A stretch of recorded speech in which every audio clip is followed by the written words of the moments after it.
घोड़े की चाल बहुत तेज होती है। घोड़े की चाल बहुत तेज होती है और तेज दौड़ने वाला घोड़ा सबसे अच्छा माना जाता है। यदि कहीं पर प्रतियोगिता हो तो फर्स्ट कौन सा घोड़ा आएगा? तेज दौड़ने वाला, ठीक है ना। तेज दौड़ना उसकी एक क्वालिटी है, लेकिन वो तेज दौड़ने का काम तो कर सकता है, लेकिन कहाँ दौड़ना है ये उस पर बैठा हुआ सवार बताएगा। यदि सवार सही है तो घोड़ा उस सवार को मंजिल पर पहुंचा देगा। और घोड़ा बहुत तेज दौड़ता है, बहुत तेज दौड़ता है, मगर सवार के हिसाब से नहीं दौड़ता है, अपनी मन मर्जी के हिसाब से दौड़ता है। तो सवार मंजिल पर पहुंच पाएगा क्या? नहीं पहुंच सकता है। अर्थात जैसे मन है बहुत तेज चलने वाला है, बहुत तेज चलने वाला है, और आत्मा सवार है, आत्मा सवार है। अब ये मन रूपी घोड़ा हमारे हिसाब से चल रहा है या अपने हिसाब से चल रहा है? यदि वो आत्मा के हिसाब से चल रहा है तो मोक्ष की मंजिल संभव है कि कभी ना कभी मिल जाएगी। और यदि वो घोड़ा अपने हिसाब से, यानी मन तुम्हारा जो मन आता है वो करते हो, तो समझना मन तो मिला है और तेज दौड़ने वाला घोड़ा भी मिला है, मगर मंजिल पर पहुंचाएगा नहीं, आत्मा को भटकाता ही रहेगा और ना जाने कब कौन से गड्ढे में पटक दे इसका पता भी नहीं है। तो मंजिल जो है वो सवार की है, घोड़े की नहीं है। घोड़े की कोई मंजिल नहीं है। ऐसे मन का अपना कुछ भी नहीं है, जो कुछ है वो आत्मा का है, जो कुछ भी है वो आत्मा का है, आत्मा के लिए है और आत्मा के द्वारा है। मन तो एक साधन है। जैसे मंजिल पर पहुंचने के लिए इंसान सवारी करता है, कोई गाड़ी करता है, कोई घोड़ा करता है, कोई हाथी करता है, कोई दूसरी की सवारी करता है। ऐसे ही इस आत्मा को मोक्ष जाने के लिए मन रूपी गाड़ी मिली है।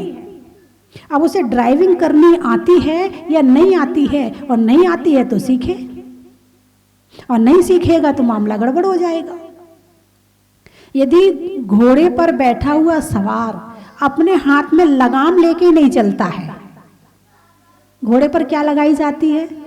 लगाम। घोड़े पर क्या लगाई जाती है? लगाम। यदि लगाम सही रूप से पकड़ा है और खींचते जा रहा है तो घोड़ा सही चलता जाएगा, और जहां उसने लगाम छोड़ दी तो गए काम से। ऐसे ही हमारे मन रूपी घोड़े पर संयम रूपी लगाम है कि नहीं है? अब मन कहता है ये खाना है, लगाम लगाओ, नहीं नहीं खाना है। मन कहता है ये इतने बजे रात में खाना है, भूख लग रही है, आत्मा कहेगी नहीं, रात हो रही है, अभी नहीं खाना है। भगवान महावीर ने कहा है रात्रि में भोजन नहीं करना चाहिए, नहीं खाना है, इससे आत्मा का अहित होगा। मांसाहार नहीं करना है, मांसाहार जिस वस्तु में पड़ा है वो वस्तु नहीं खानी है, ये कहेगी आत्मा। मन तो बिना लगाम का घोड़ा है, लगाम तो आत्मा को लगानी पड़ेगी।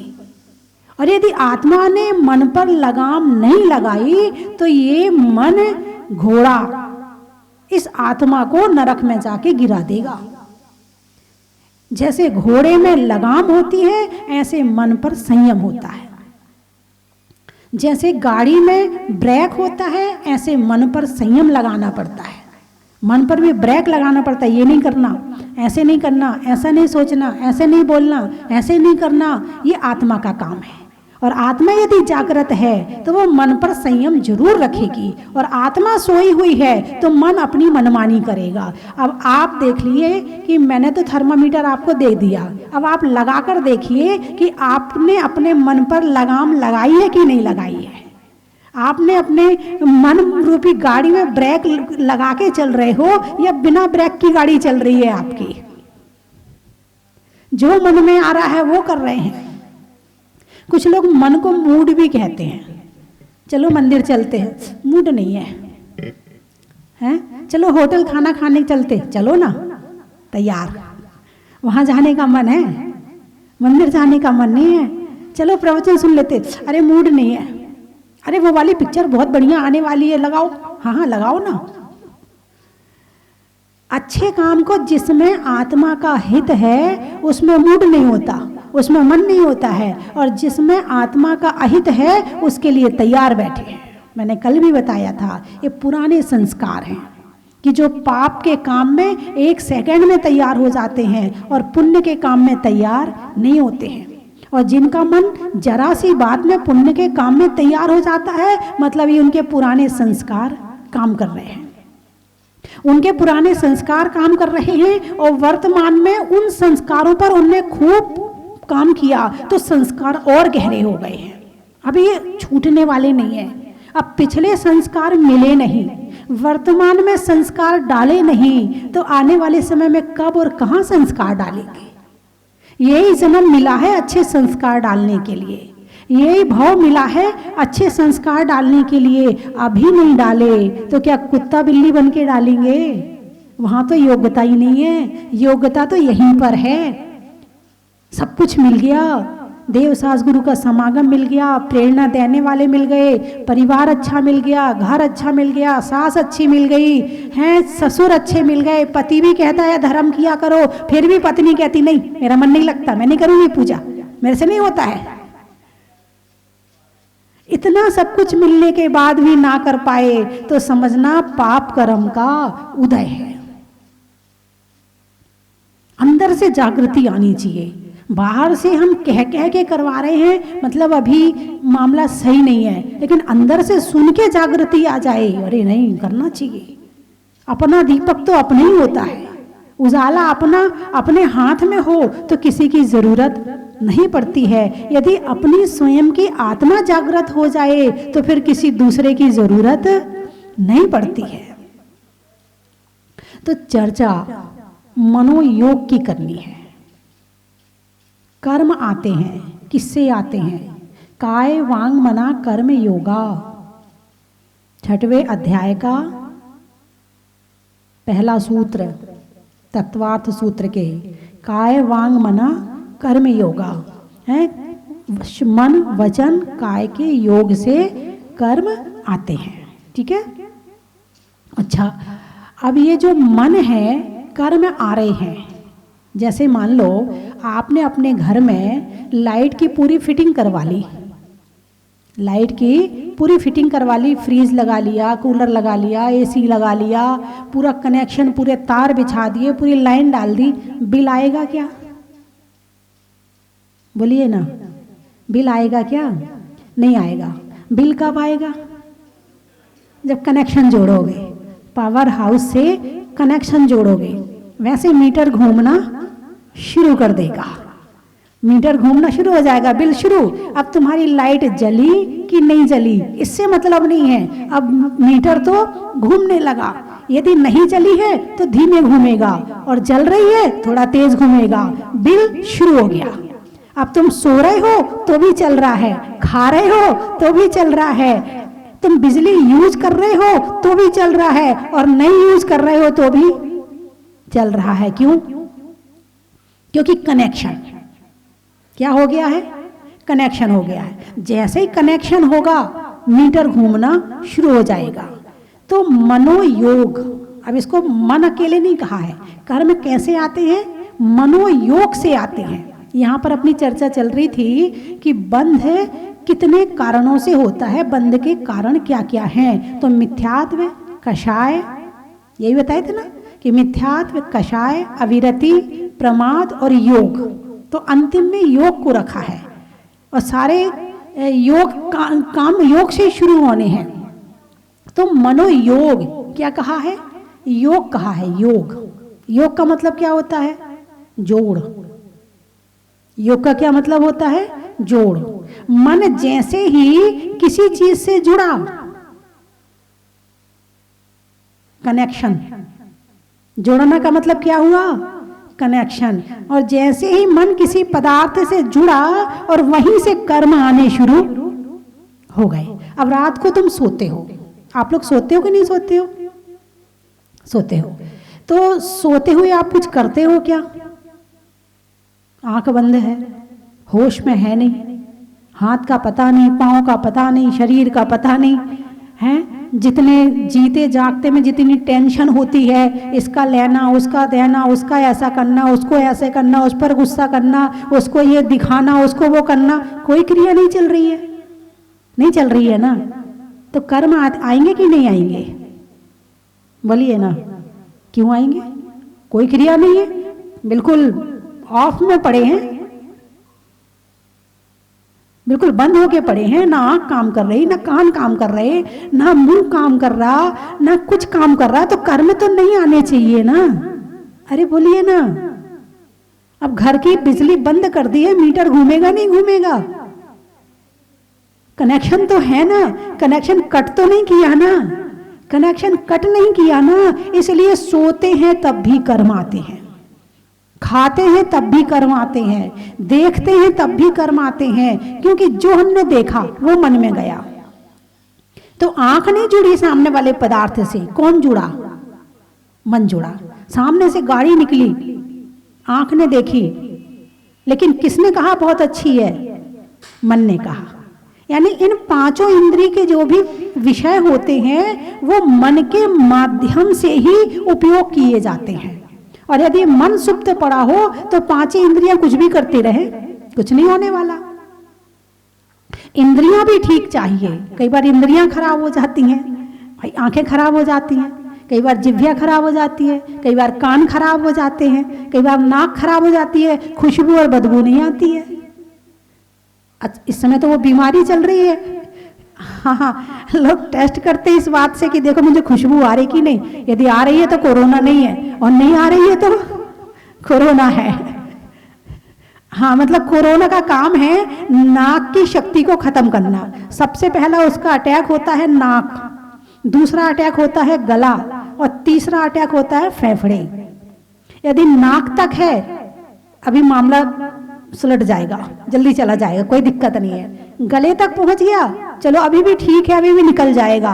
और फेफड़े में जाके घुस गया, फिर तो मामला टिपिकल हो जाता है, फिर तो मामला सीरियस हो जाता है, फिर तो अस्पताल जाना ही पड़ता है। नाक में है, गले में है, घर में रह के ठीक हो सकते हो, मगर यदि फेफड़े में पहुंच गया फिर तो आईसीयू में जाना पड़ता है, वहीं पर सांस लेनी पड़ती है, क्योंकि सबसे पहले वो सांस पर अटैक करता है और फेफड़े ही सांस लेते हैं। सारे शरीर को ऑक्सीजन फेफड़े पहुंचाते हैं और उस पर सबसे पहले अटैक होता है, तो फिर वो मामला गड़बड़ हो जाता है।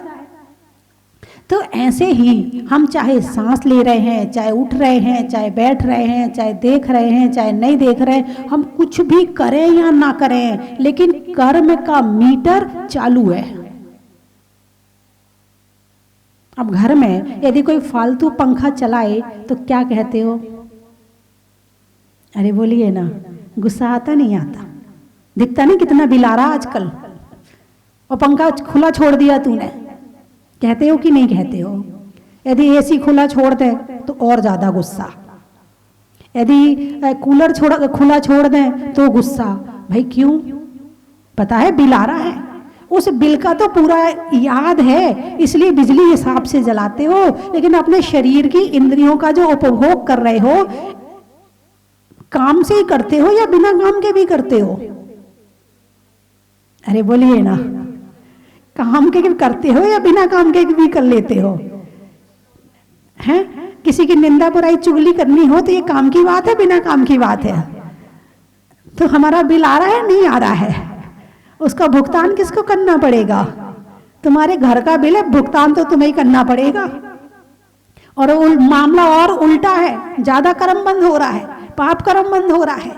एक तो है घर की बिजली जलाना, उपयोग कर रहे हो, एक है फैक्ट्री में बिजली जलना, उत्पादन हो रहा है, उससे प्रॉफिट हो रहा है। घर की बिजली से प्रॉफिट नहीं हो रहा है, केवल आपको एक सुविधा मिल रही है, लेकिन कहीं किसी फैक्ट्री में बिजली जल रही है तो वहां उत्पादन हो रहा है, उसमें प्रॉफिट लाभ हो रहा है। तो ये जो शरीर है ना, इसमें क्या ऐसा नहीं हो सकता कि हमारा शरीर काम भी करे और हमारे आंख नाक कान काम भी करें और प्रॉफिट हो, लाभ हो, उत्पादन हो? ऐसा हो नहीं सकता क्या? अरे वो ही तो धर्म सिखाता है। इस बिजली को फालतू खर्चा मत करो, इसको पुण्य के उत्पादन में लगाओ, इसको धर्म के उत्पादन में लगाओ, इसको सम्यक दर्शन पैदा करने में लगाओ, इसको सम्यक ज्ञान में लगाओ। इतना उत्पादन होगा, इतना उत्पादन होगा, तुम माला माल हो जाओगे। ये बाहर के धन से माला माल होना, ये तो यहीं छूट जाएगा। कितने लोग हैं धन कमाया और चले गए, धन यहीं रह गया। लेकिन जो तुम धर्म कमाओगे, जब सम्यक दर्शन, सम्यक ज्ञान, सम्यक चरित्र प्राप्त करोगे, ये तुम्हारे साथ अगले जन्म तक साथ जाएगा। तो ये सब कुछ संभव है मन और इंद्रियों के द्वारा। किसके द्वारा संभव है? मन और इंद्रियों के द्वारा। अच्छा, भगवान महावीर के पास में कितनी इंद्रियां थी? ज्यादा होंगी ना, उनको तो भगवान बनना था। है? भगवान बनने के लिए तो ज्यादा चीज चाहिए ना? नहीं चाहिए, 5 में काम हो गया था। अच्छा, और भगवान के महावीर के पास में मन छोटा वाला था, बड़ा वाला था? साइज तो बड़ी होनी चाहिए ना उनके मन की, उन्हें भगवान बनना है। नहीं, उतनी साइज का था। अच्छा, और तुम्हारे पास कितनी इंद्रियां हैं? 5। और तुम्हारे पास मन कितने हैं? मेरी बात आपकी समझ में आई कि नहीं आई? भगवान महावीर के पास 5 इंद्रियां और मन था, वो भगवान बन गए। और हमारे पास भी 5 इंद्रियां और मन है। कर्म ने किसी के साथ भेदभाव नहीं किया है। जो चीज भगवान महावीर को मिली थी वो ही तुम्हें मिली है। अब तुम इसका उपयोग क्या करते हो, ये तुम्हारे ऊपर है। वही चीज आचार्य कुंद कुंद स्वामी को मिली थी, वही चीज आचार्य नैनी चंद्र चक्रवर्ती को मिली थी, वही चीज आचार्य विद्यासागर जी को मिली है, वही चीज जितने संसार के मनुष्य हैं सबको एक ही चीज मिली है। लेकिन इसमें उत्पादन कौन क्या कर रहा है, बस महत्व इस बात का है। कौन इन इंद्रियों का उपयोग क्या कर रहा है? कौन अपनी आंखें दिन भर मोबाइल और टीवी में लगा रहा है, और कौन अपनी आंखें भगवान के दर्शन, तीर्थ यात्रा और शास्त्रों में लगा रहा है? कौन अपने कान राग के संगीत में लगा रहा है? कौन इन कानों से प्रवचन सुन रहा है और भजन सुन रहा है? चीज तो वो ही मिली है, लेकिन उपयोग करने वाला कितना उपयोग कर रहा है? अब ये घाटे का सौदा दूसरे के साथ में है या खुद के साथ में है, ये तो हमें ही सोचना पड़ेगा कि हम खुद के साथ घाटा कर रहे हैं कि खुद का घाटा कर रहे हैं कि खुद का हम फायदा कर रहे हैं। अरे बोलिए ना, फायदा है कि घाटा है? घाटा है? घाटा ही कर रहे हैं। अच्छा, तो इसके लिए फिर क्या करना पड़ेगा यदि हमें फायदा चाहिए है तो? जो भगवान महावीर ने किया है वो कर लो, जो आचार्यों ने किया है वो कर लो। करना तो वही है। आज नहीं तो कल मोक्ष जाना है तो रास्ता तो वही है। क्या कहा? आज नहीं तो कल। यदि सच्चे सुख की प्राप्ति करनी है तो रास्ता तो एक ही है। आज हम डर के बैठे रहें, अरे बहुत ठंड हो रही है, कौन दीक्षा ले, कौन मंदिर जाए, कौन स्वाध्याय करे, कौन अभिषेक करे, कौन पूजा करे, बहुत ठंड हो रही है, बचा लो इस शरीर को। कहाँ ले जाओगे बचा करके? जाना तो इसको शमशान में ही है, होना तो इसको एक मुट्ठी राखी है। इस शरीर को बचाकर इसको सुख दे करके कहाँ ले जाओगे? शरीर से धर्म कर लोगे तो आत्मा का हित हो जाएगा, और इसे बचाकर रखोगे तो आत्मा का अहित होगा और कुछ भी मिलने वाला नहीं है। तो अभी आप केवल अपने मन और जो इंद्रियां हैं इसका उपयोग केवल इतना ही कर रहे हो जितने घर वालों के घर की बिजली की सुविधा मिल जाती है। आप केवल सुविधा के अनुसार इसका उपयोग कर रहे हो, इसमें उत्पादन नहीं कर रहे हो। उत्पादन करके देखो कितनी प्रसन्नता।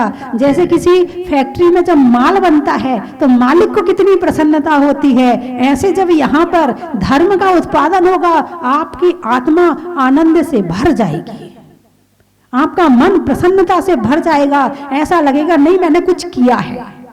और बाकी घर के काम तो कितने, झाड़ू पोंछा कितने लगा लो। अवार्ड मिला आज तक किसी झाड़ू पोंछा लगाने वाले को कि हमारे घर की महिला ने सारी जिंदगी झाड़ू पोंछा किया है, इसने सारी जिंदगी खाना बनाया है, राष्ट्रपति अवार्ड, कोई से अवार्ड वगैरह समाज में कोई अवार्ड मिला हो? नहीं मिला है। हाँ, ताकि झाड़ू पोंछा करने नहीं आजकल छोड़ रही है ना महिलाएं, हाँ, इसलिए बेचारों को अवार्ड की व्यवस्था करनी पड़ी है। लेकिन ये अवार्ड है नहीं है, इसका अवार्ड होता ही नहीं है, क्योंकि ये काम तो अनादिकाल से किए हैं, इनसे इन काम को करने में कोई रिजल्ट नहीं है, कोई रिजल्ट नहीं है। रिजल्ट वाला काम है तो वो है आत्मा का धर्म। और मैं ये नहीं कह रही कि आप झाड़ू पोंछा करना छोड़ दो, मैं ये नहीं कह रही कि आप दुकान जाना छोड़ दो, मैं ये नहीं कह रही कि आप रोटी बनाना छोड़ दो। रोटी बनानी है हाथ को, रोटी बनानी है आंख को, क्योंकि रोटी बनाने में दिमाग की जरूरत तो है ही नहीं है। रोटी बनाने में हाँ आदत पड़ी है, अपने आप लोई बन जाती है, अपने आप हाथ चला जाता, अपने आप बिल जाता, अपने आप डल जाता, मन तो खाली पड़ा है, मन इधर उधर दौड़ता रहता है, सोचता रहता है दिमाग। जैसे कोई ड्राइविंग करता है तो शुरू शुरू में पूरा दिमाग अलर्ट रहता है, बिल्कुल सामने कौन आ रहा, बिल्कुल तन के बैठता है, और जब आदत पड़ जाती है तो दिमाग घूमता रहता है और गाड़ी चलती रहती, फोनों पे बात भी चलती रहती। क्यों? अब ज्यादा दिमाग की जरूरत नहीं है गाड़ी चलाने में।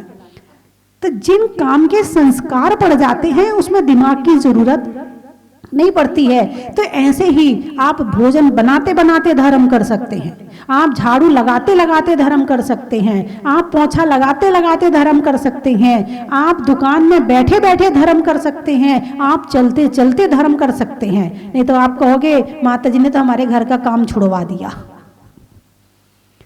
काम शरीर को करना है, काम किसको करना है? शरीर को। शरीर को संस्कार मिल चुके हैं, मन तो खाली पड़ा है ना, मन को लगा दो धर्म में। सबसे ज्यादा धर्म किससे होता है? मन से ही होता है। एक महिला रोटी बना रही है और रोटी बनाते बनाते भी जो प्रवचन सुने हैं उसे याद कर रही है, या कोई पाठ कर रही है, या भक्तांबर पढ़ रही, ध्यान पूर्वक उसका मन भगवान में लगा हुआ है, एक वो महिला। और एक महिला मंदिर में बैठ के पूजा कर रही, दिमाग टेंशन से भरा पड़ा है और अर्घ चढ़ रहे हैं साथ में। बताइए सच्ची पूजा कौन कर रहा है? पूजा हाथ को करवानी है या पूजा मन को करवानी है? और मन वाली पूजा कौन कर रहा है? जो महिला रसोई में है, जो मंदिर में बैठी, उसके तो ऊपर के अर्घ चढ़ रहे हैं। मैं ये नहीं कह रही हूं कि आप उसको कि पूजा करना छोड़ दो, उसको तो ये कहूंगी कि आप पूजा ध्यान से करो, पूजा करने को छोड़ने के लिए नहीं कह रही हूं। लेकिन जो महिला भोजनशाला में भोजन बनाते हुए धर्म कर रही है, वो महिला भी धर्म कर रही है।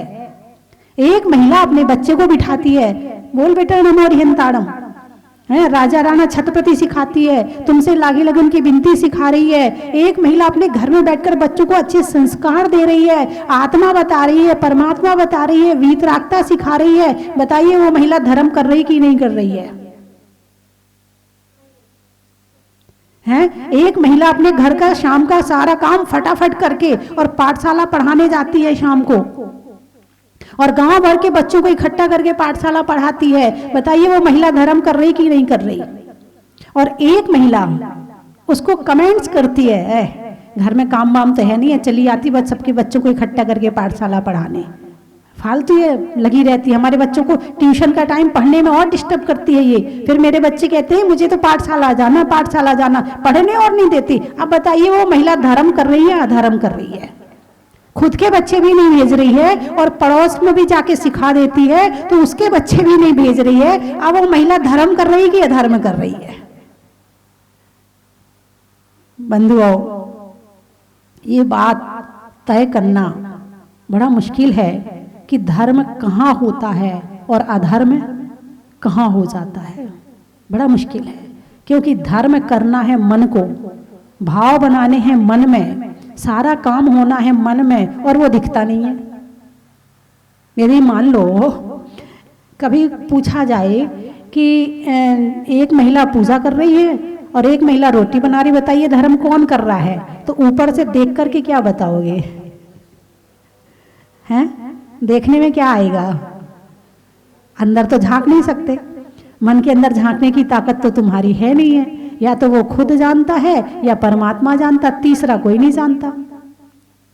तो इसलिए मन अंदर की चीज है। किसकी चीज है? अंदर की। और धर्म किसकी चीज है? अंदर की चीज है।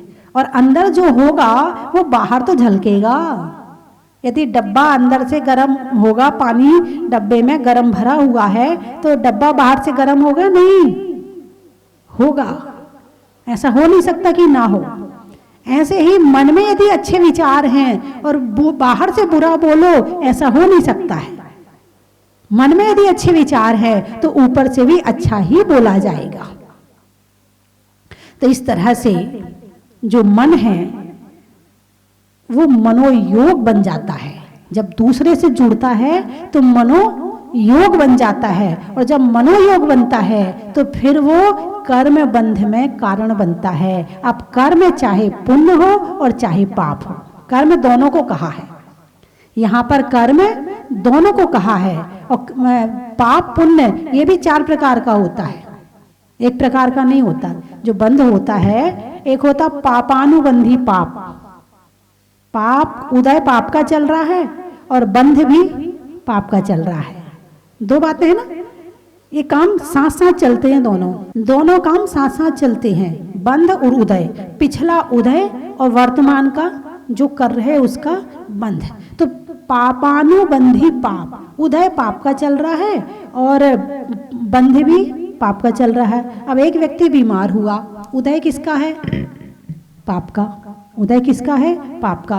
अब उस पाप के उदय में वो व्यक्ति चिल्ला रहा है, लड़ रहा है, तुम लोग ऐसा नहीं करते, तुम ऐसा नहीं करते, तो बंध किसका हो रहा है?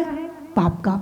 एक होता पापानुबंधी पुण्य, उदय पाप का चल रहा है, बीमार पड़ा है लेकिन लेटे लेटे नमोकार मंत्र पढ़ रहा है, आराम से शांति से पूजाएं पढ़ रहा है, टीवी में देख के प्रवचन सुन रहा है, तो उदय किसका चल रहा है? उदय तो पाप का चल रहा है और बंध पुण्य का चल रहा है। बीमार है इसलिए उदय पाप का है और बंध पुण्य का चल रहा। एक होता है पुण्यानुबंधी पाप, उदय तो पुण्य का चल रहा है और बंध पाप का चल रहा है। ऐसे लोग ज्यादा हैं, ऐसे लोग ज्यादा हैं कि उदय तो पुण्य का चल रहा है। अब जो पैसा आया किसके उदय में आया? पुण्य के उदय में। चमड़े के जूते खरीद लिए, चमड़े की बेल्ट खरीद ली, उस धन से दूसरों का बुरा करवा दिया, पाप का बंध होगा है। तो उदय पुण्य का और बंध पाप का। और एक होता है पुण्य अनुबंधी पुण्य, उदय पुण्य का और बंध भी पुण्य का। अभी आप यहाँ बैठकर सुन रहे हैं, आपका उदय किसका चल रहा है? पुण्य का। और बंध किसका चल रहा है? पुण्य का। पुण्य के उदय में पुण्य का काम कर लो, महान पुण्यशाली जीव है। नहीं तो पुण्य के उदय में लोग भूल जाते हैं पुण्य को, पाप में पड़ जाते हैं, और पाप में पड़ के फिर क्या होगा? जो बंद करोगे वही आगे मिलेगा। उदय पिछला तो तुमने भुगतान कर दिया और तुमने आगे क्या लिया है ये देखने वाली बात है। तो मनोयोग कर्म बंध हो रहा है, प्रति क्षण हो रहा है। अब हम कर्म कौन सा बुला रहे हैं ये हमें देखने वाली बात है। यदि हम नहीं देखेंगे तो घोड़े के समान, यदि हमने लगाम नहीं लगाई तो मन हमें भटका देगा। यानी कर्म 90%, 100% कर्म आ रहे जैसे, तो 100 में से 90% तो मन के द्वारा आते हैं और 5 वचन के द्वारा और 5 काया के द्वारा।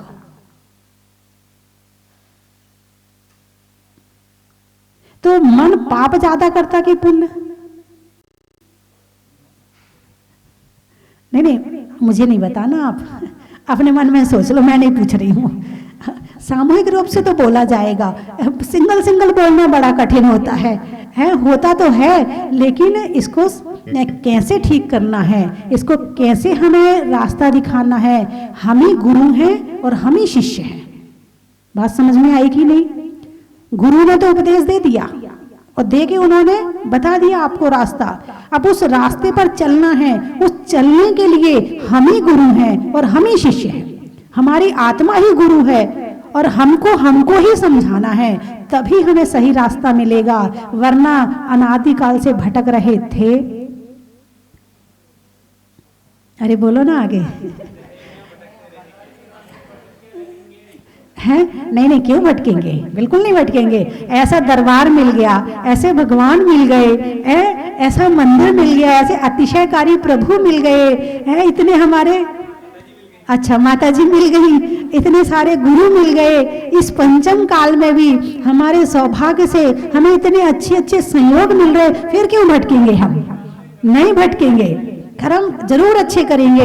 ऐसा हो नहीं सकता इतना सब कुछ करने के बाद कर्म खराब हो जाए, नहीं हो सकता है।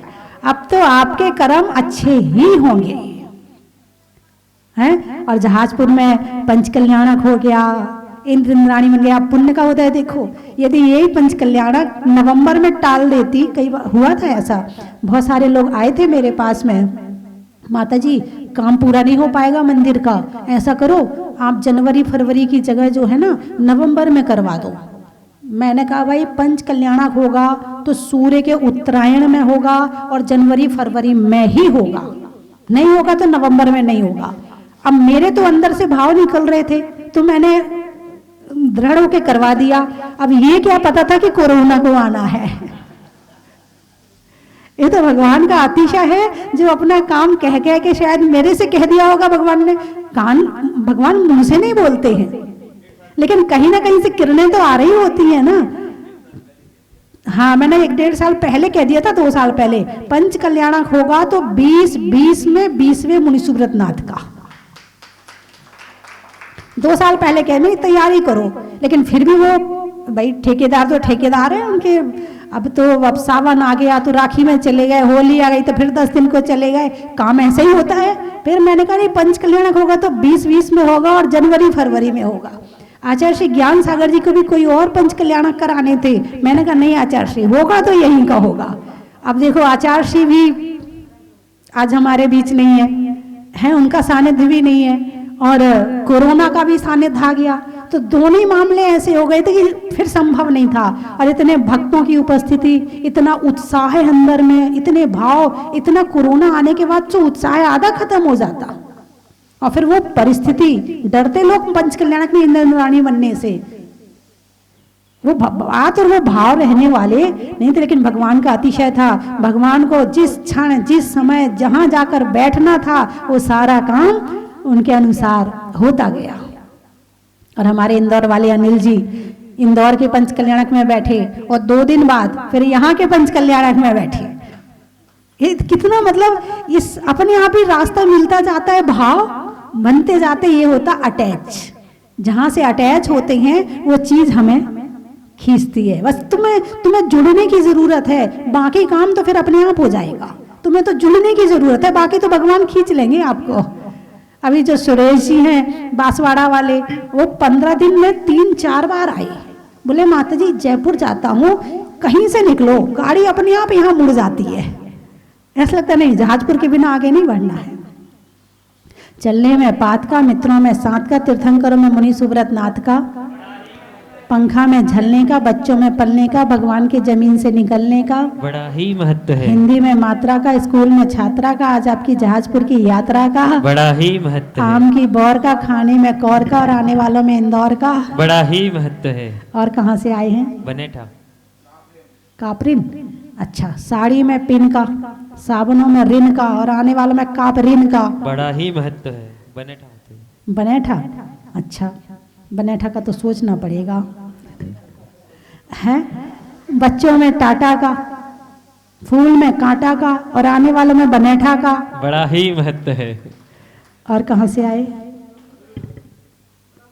बगरू, जयपुर। बगरू, काम के शुरू का है और शिष्य के लिए गुरु का और आने वालों में बगरू का बड़ा ही महत्व है। सेवा, गुड़ सेवा, कुर सेवा, अच्छा कुरकुरा सेवा, अच्छा फलों में मेवा का, देवों में पारस देवा का और आने वालों में कुर सेवा का। बड़ा ही महत्व है। हो गए सारे, कोई बचा तो नहीं? पानी में डगर का, चलने में मगर का और आने वालों में मुजफ्फरनगर का। बड़ा ही महत्व है। अनाज में दाने का, इनाम में पाने का और पहली बार आने का। बड़ा ही महत्व है।